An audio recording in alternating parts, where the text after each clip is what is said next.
eu sou Viviane Soares e estou aqui para conduzir a sua aula de História de hoje.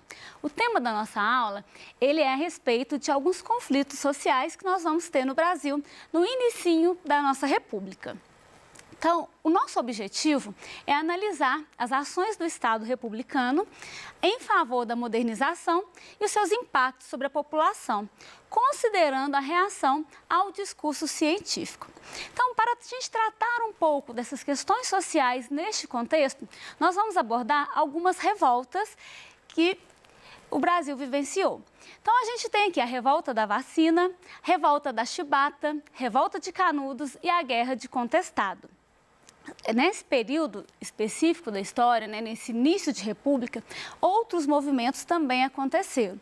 Nós vamos tratar destes aqui nessa aula e numa outra oportunidade falaremos de outros conflitos, de outras reações ao governo republicano nesse mesmo contexto. Conceituando. A gente vai falar de Primeira República. Quando eu falo de Primeira República, eu estou tratando de qual período, né? Estou falando daqueles momentos iniciais, no comecinho da República, que vai lá de 1889 até o ano de 1930. Para contextualizar, o que acontecia no Brasil nesse período? Como é que estava o Brasil? De que a gente está falando, né? Como é que era essa república aí? Então, primeiramente, a gente pensar que é um período caracterizado por grande poder por parte dos coronéis. Quem são esses coronéis? Para tratar de coronéis, a gente precisa voltar um pouquinho lá no período imperial no Brasil e compreender a figura deste coronel. O coronel que a gente fala aqui são fazendeiros que, no contexto do Brasil imperial, eles receberam um poder maior por parte do governo para resolver questões e até mesmo conflito. Então, por isso que eles receberam esse título de coronel. Esse título, ele permaneceu e o poder que esses coronéis tinham, eles também vão permanecer, né? Todo esse poder vai acompanhá-los ao longo aí da história do Brasil, principalmente nesses primeiros anos de república. Então, quais as características desse início aí? A ausência de uma justiça eleitoral, então é um contexto em que você não tem uma fiscalização legal aí a respeito das eleições. A gente tem uma prática que era muito comum, que é a troca de favores, né? A pessoa dá algum presentinho, dá alguma coisa para garantir que o voto de uma pessoa seja um determinado candidato. Essa troca de favores, ela se torna mais forte ainda em virtude da ausência dessa justiça eleitoral. A gente tem também aí nesse contexto a falta de direitos sociais. Então, nesse processo aí, a população, uma boa parte da população, ela vai ser excluída, né? Então, falta direitos a uma grande parcela dessa população, principalmente a população mais carente. E a gente tem também um ideal, né? Um projeto de se criar uma nação civilizada, uma nação que acompanhe moldes europeus, um desenvolvimento grande do Brasil aí, nesse período aí, buscando uma modernização. A primeira revolta que a gente vai tratar é a revolta da vacina. Então, o próprio nome já indica para a gente com o que as pessoas estão revoltando, né? A gente está falando aí revolta da vacina. Mas por que será que as pessoas iriam contra a vacina? Qual seria aí a motivação para essa revolta? Então, inicialmente, a gente falar que a gente está tratando do governo de Rodrigues Alves, é um contexto em que ele busca, acompanhando aí, né, o que é tendência, vamos falar em tendência aí de cidade, né, de modelo civilizatório, ele busca modernizar o Brasil, desenvolver, fazer com que o Brasil se pareça aí com países europeus. Então, neste contexto, ele precisa fazer quase que uma reconstrução mesmo, principalmente no Rio de Janeiro, que é a porta de entrada, né, que é onde a gente recebia aí muitas pessoas de outros países. Então, ele começa uma movimentação em duas frentes, que é o saneamento, né, o cuidado aí da região como um todo, pensando aí no higienismo, e, por outro lado, a gente tem também a questão da reconstrução mesmo física, né, de mudar aí a aparência do Rio de Janeiro. Então, neste contexto, não houve preocupação com a população mais carente que vivia aí na área central, que morava nos cortiços, né? A questão era, o progresso precisava passar e as casas tinham que dar licença para esse progresso chegar.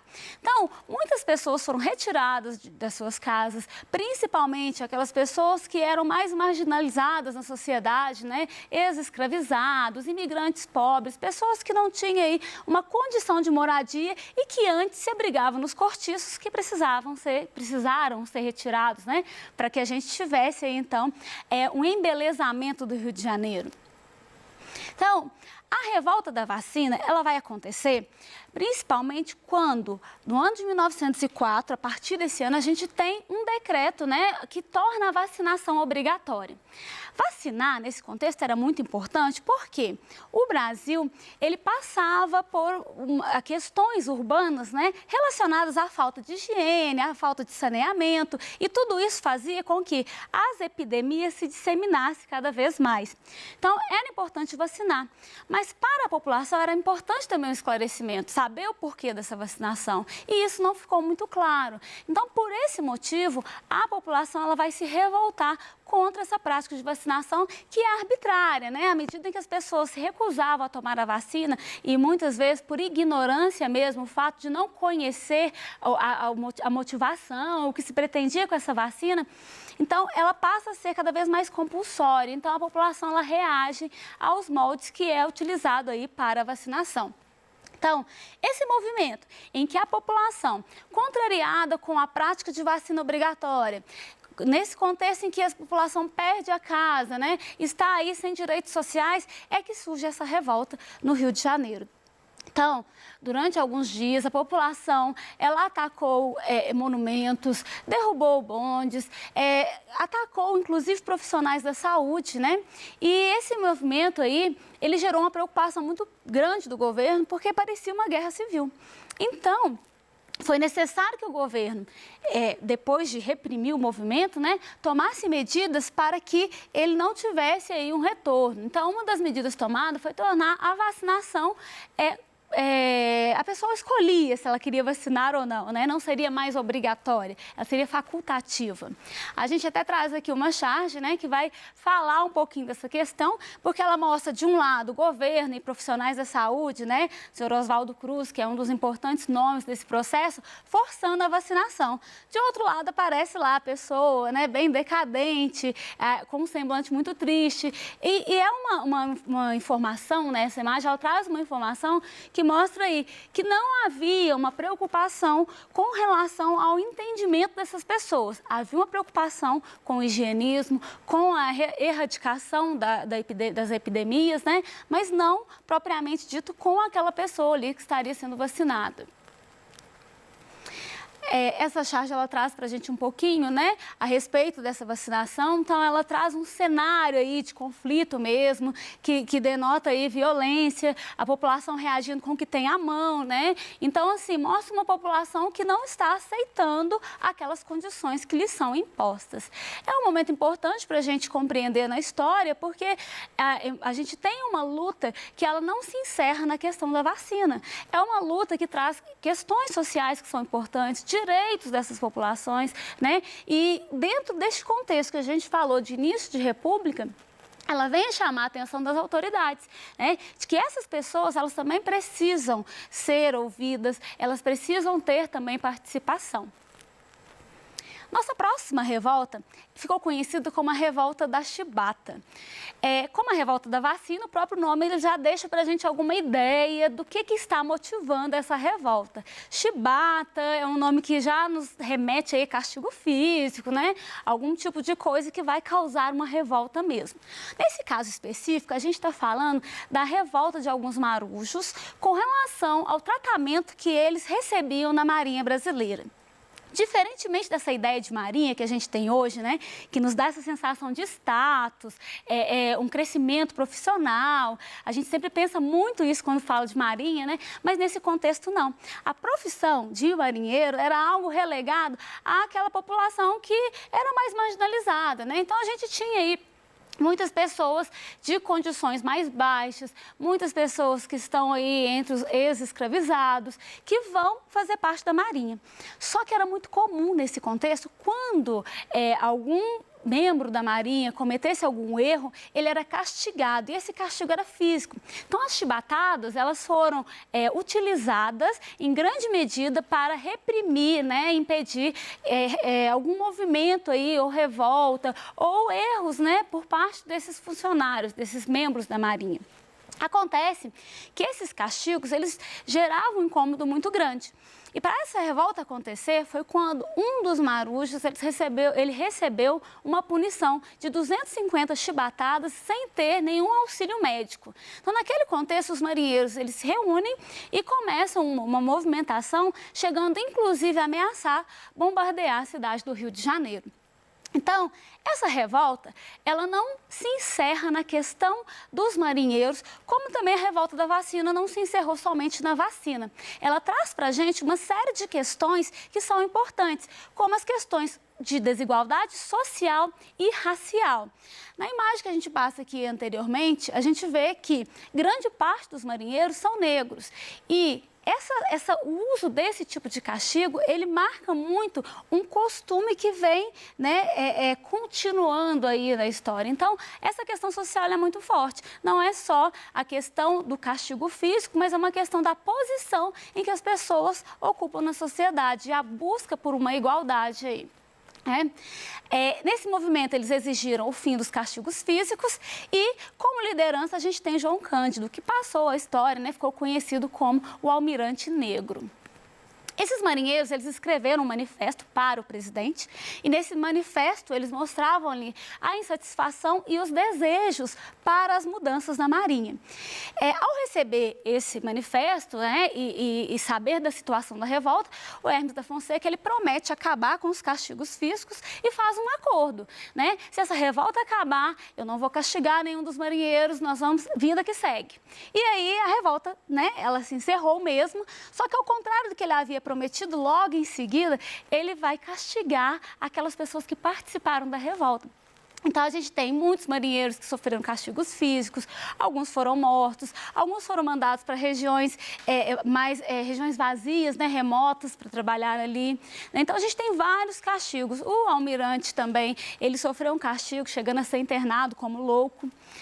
E, mais uma vez, a gente reforça essa questão, que, para além da questão profissional, do trabalho, dos castigos físicos, a gente tem aí, né, gritando os problemas sociais pelos quais o Brasil passava.